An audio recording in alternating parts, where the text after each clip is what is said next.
Welcome to my YouTube channel English Linguistic World. Dear viewer, today we will discuss about the Elizabethan era. Today we will study about the prose in Elizabethan era.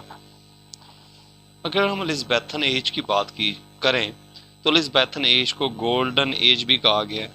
Golden age के बाद Elizabethan as को as of singing bird भी कहा गया। तो जहाँ पे Elizabethan as drama के लिहाज से और पोइट्री के लिहाज से अहम थी, वहाँ पे नॉन फिक्शनल प्रोज के लिए भी पर्टिकुलरली ऐसे के वर्क में भी डोमिनेंट रही। इसी तरह अगर बात की जाए Bacon and in the translation of the Bible during the region of James I, fictional prose made a particularly first mooring in the significant period. English novel such as owes its origin Richardson Pamela, which appeared in 1740.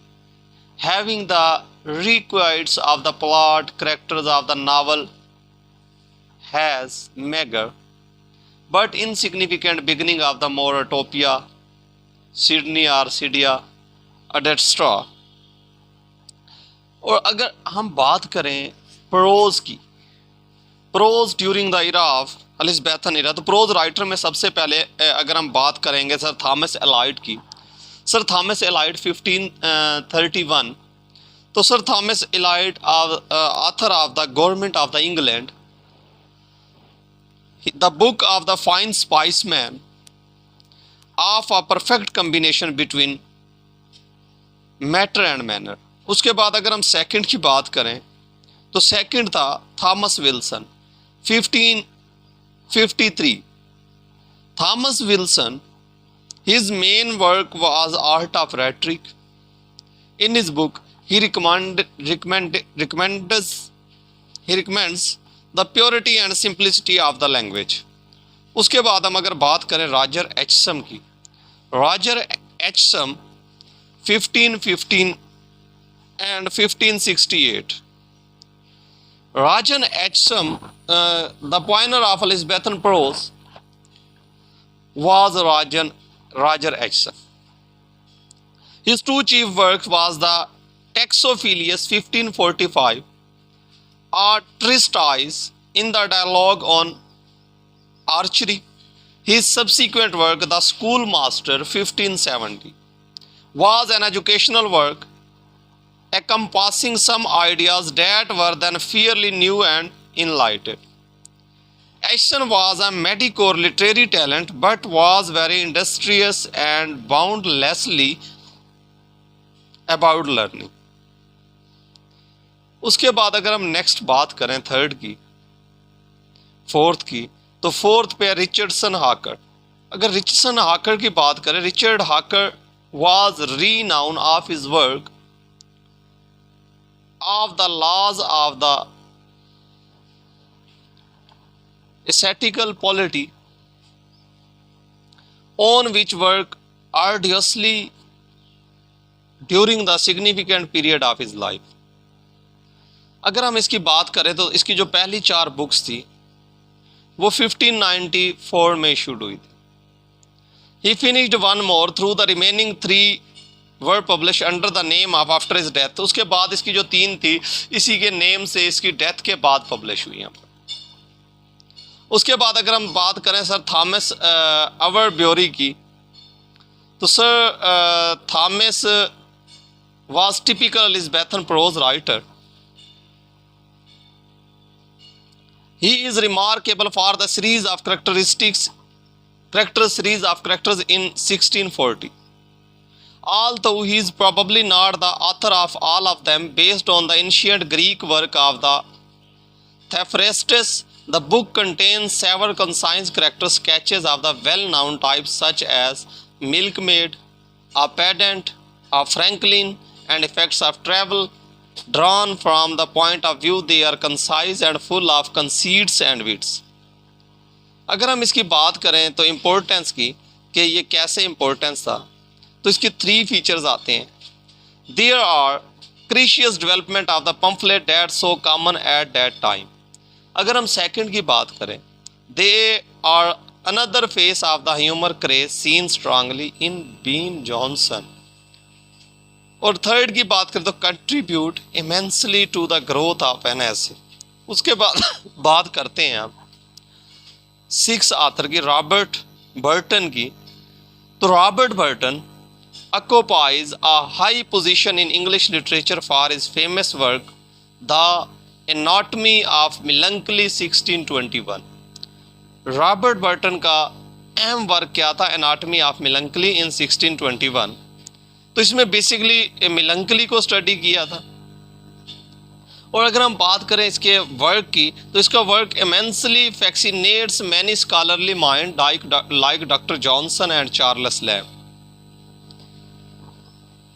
तो as a stylist and a personality Burton occupies a great place in English literature. अब इसके बाद next को हम देखते हैं। Next है sir Thomas More. Sir Thomas More university wit में इंक्लूड था, ड्रामाटिस्ट भी था और प्रोज राइटर भी था। Sir Thomas More 1478 to 1536। तो sir Thomas More father was sir John More, a justice of king bench. More's Utopia was work in Latin. तो Utopia Thomas More का इंतहाई इंपॉर्टेंट वर्क था। और इसका वर्क जो है बेसिकली हम कह सकते हैं कि the first monument in modern socialism भी कह सकते हैं एटोपिया को। नेक्स्ट है John Lyly. John Lyly 1554 to 1606। John Lyly also was part of university wits in drama. John Lyly was also dramatist and prose writer. His subsequent work of importance in Europe by John Lilly, अगर इसका हम work की बात करें तो Anatomy of Wit 1575 made him one of the foremost figure of the day. He repeated the success with the second part, Effuses and his England 1581। तो दो इसके वर्क जो है ना बहुत मशहूर थे। पहला था Anatomy of Wit, दूसरा था Effuses and his England 1581। उसके बाद हम थर्ड पे बात करते हैं सर फिलिप सिडनी की। सर फिलिप सिडनी का मशहूर वर्क जो था वो था Arcadia, a pastoral romance by the sir Philip Sidney. Sir Philip Sidney 1554 to 1586। तो पब्लिश्ड इनकम्प्लीट फॉर्म में ये पब्लिश हुई थी आर्सिडिया इसकी 1590 में, और कंप्लीट फॉर्म में 1598 में दोबारा पब्लिश हुई थी। अगर हम इसकी बात की जाए, in the great trail seen in the close book attention the focus of the four chivalrous character who place duty above the self advantage. The power and subtly of their speeches bring the melodramatic situation near real tragedy. The style is heightened and the narrative, instead of starting at the beginning with the oracle of Bacillus, opens in the media res with the unexplained shipwreck। तो हम ये कह सकते हैं कि इसने tragedy में मीलो ड्रामेटिक सिचुएशन को इंट्रोड्यूस करवाया था। उसके बाद हम बात करते हैं सर थॉमस नाश की। सर थॉमस नाश also was part of university wits. He was also dramatist and prose writer। 1567 to 1601। अगर हम इसकी बात की जाए तो इसकी टेल जो थी वो था unfortunate traveller, the life of the Jack Wilton 1594। दोनों वर्क इसके इंग्लिश प्रोज में बहुत इंपॉर्टेंट थे। दोनों वर्क की वजह से ही इसे पॉपुलैरिटी मिली थी इंग्लिश प्रोज राइटर में। और उसके बाद हम नेक्स्ट पे अगर बात करें तो जेम्स अशर की। He was born in educated in Dublin. तो इसकी अगर हम बात करें तो ये प्रोटेस्टेंट फैमिली से ताल्लुक़ रखते थे जेम्स अशर, और ये 1640 में इंग्लैंड आया था और उसके बाद ये अपने बाकी ज़िंदगी वहीं रहा। His sermons, discourses and tract show learning, erudite argument and a plain and effortless style. उसके बाद हम नेक्स्ट की बात करते हैं जोसेफ हॉल की 1574 to 1656। He was educated at Cambridge, took order and became prominent of the Puritans. Milton, तो ये मिल्टन का prominent था. He was appointed bishop of the exterior and Norwich. Hall's opinion brought him to the disgrace during the Puritan rule. Hall's devotional and theological works were numerous and included texts. He is the most educated of the theologian of the time. उसके बाद हम बात करते हैं last पे Francis Bacon की. Francis Bacon 1561 to 1626.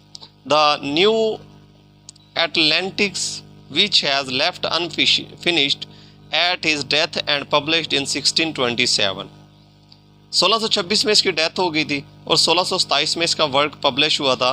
The new Atlantic is the romantic and imaginative complement, the advancement of the learning 1605 that contains of the substance of his philosophy. तो अगर इसकी बात की जाए तो ये रिसर्चर था और इसने जो है ना Bacon's view or religious duty in the manner of More's Utopia. He described the mythical and where the principal collaborative research have been put efforts into the agriculture and mechanical station. तो अगर इसकी बात की जाए the style of his book clear and direct, although in his affinity with More Utopia it has particular distinctions. More emphasize the social Bacon intellectual well-being and community. The chief note of More Utopia is simplicity of life, whereas dominant feature of the citizen of the Atlantics is the order lines of the life. More is a Puritan in his ideas of dress. Bacon favor particular external splendor. The tone of More mind is dramatic, Bacon aristocratic. तो हम कह सकते हैं the new अल्टेनिक is the plea for the college of scientific research inspired a movement that lead to the foundation of Royal Society in 1662 and inspired in a later era students undertaking the French encyclopedia. अब हम next lecture में बात करेंगे Francis Bacon as an essayist. चूँकि Francis Bacon का एक अपना duration रहा है, फ्रांसिस बेकन को प्रोज राइटिंग में बहुत अहमियत हासिल है. तो यहाँ पे प्रोज राइटिंग में इसका वर्क द न्यू अल्टेनिक्स जो इसकी डेथ के बाद पब्लिश हुआ था और इससे पहले इसका द एडवांसमेंट ऑफ लर्निंग, दो बहुत मशहूर वर्क थे. उसके बाद जब हम इसे एज एन एसेस्ट देखेंगे तो एज एन एसेस्ट में हम देखेंगे इसे कौन कौन से ऐसे और इसने सोसाइटी में